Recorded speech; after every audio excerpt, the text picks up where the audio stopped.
12 minutes after 5 now. Another week is kicking off in Washington with no scheduled meetings between President Trump and President-elect Biden. So the question is, what is not happening right now that traditionally happens during a presidential transition?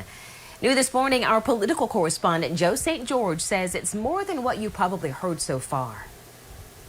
We are 59 days away from Inauguration Day here in Washington, D.C., and we know a turkey will be pardoned at the White House this week, but we do not expect a concession. So what is not happening that usually happens during a presidential transition?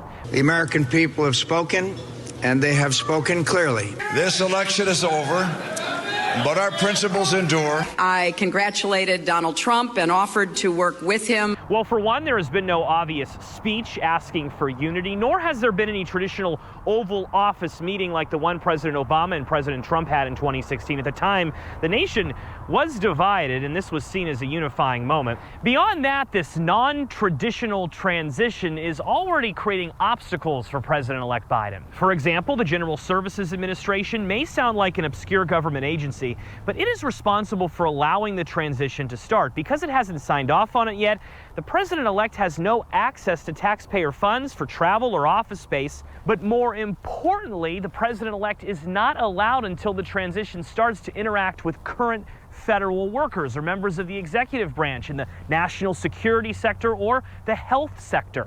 For example, the president-elect can't pick up the phone and call the Department of Health and Human Services and talk about vaccine developments or non-public pandemic-related information.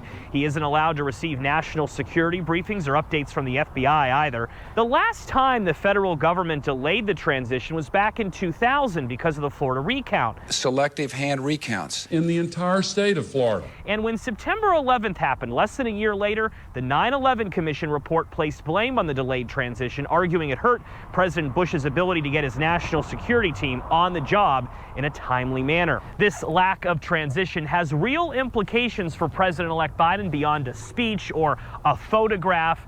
He'll be playing catch-up when he takes office January 20th. In Washington, I'm Joe St. George.